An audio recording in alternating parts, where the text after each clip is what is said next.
Hi mga ka-Dear Ate Len. Umpisa naman natin another topic for today. Sino nga ba ang mas agresibo para sa inyo?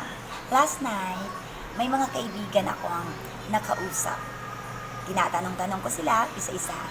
Ano yung mga reason, ano yung mga sagot nila? Sabi ko, sino ba ang mas agresibo? Si babae ba si lalaki? Sabi ko ng isang kaibigan ko, syempre, kaming mga lalaki, Ate Len. Ang isang kaibigan ko naman, di ba, Ate Len, tayo din mga babae, no? Agresibo din tayo. Oo, tapos sabi pa ng isa, both, vice versa. Bawat isa sa atin, lalaki at man babae, pwede na maging agresibo. Ina-appreciate ko lahat-lahat. Ayan, yung mga na-share nila sa akin. Sabi ko, hindi naman masama pag si lalaki, no, nangangalabit kay babae, no, lalong-lalo na pag husband and wife na kayo, that is part of marriage, no, yung love making. Then second, hindi naman masama pag si babae nangangalabit sa lalaki, kasi lalong-lalo na pag magkarelasyon kayo, andyan na talaga kayo sa mga bagay-bagay na yan. No, give and take talaga. Yun na, hindi naman masama yun. Then, vice versa. Both, lalaki at babae, nangangalabit din sa isa't isa. May time na babae, may time din ng lalaki ang mga bagay-bagay na yun. Hindi lang natin masasabi na si lalaki lang talaga. Tingnan nyo, si Adam at Eve. Di ba?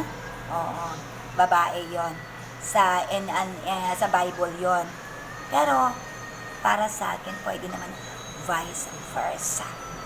Walang masama pag kayo na talaga itinalaga ng kung may kapal. Wala kayong, hindi yan masama. That is part of life. Part of our emotion na maging happy po tayo sa ating mga karelasyon. Kaya kayo, sa mga manunood sa short video na to, iisipin ninyo, tama nga ba ang sabi ni Dear Ate Len na pwede naman ako ang maging agresibo para sa asawa ko. Para naman maibigay mo sa kanya yung gustong-gusto niya. Baka gusto-gusto lang niya talaga niya na ikaw talaga mismo yung mag-emote para sa kanya. Para maging happy naman kayo. No? Lalaki, babae, may karapatan na maging agresibo sa mga bagay-bagay na yan.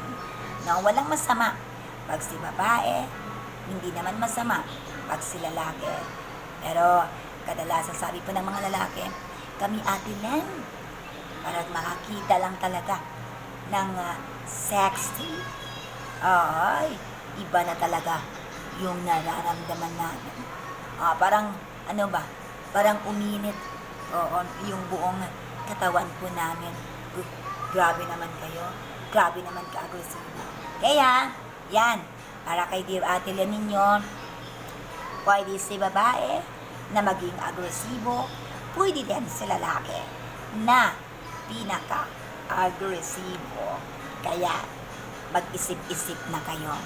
Ano yung mga best thing para mga bagay-bagay para maging masaya naman kayo sa mga bagay na yan.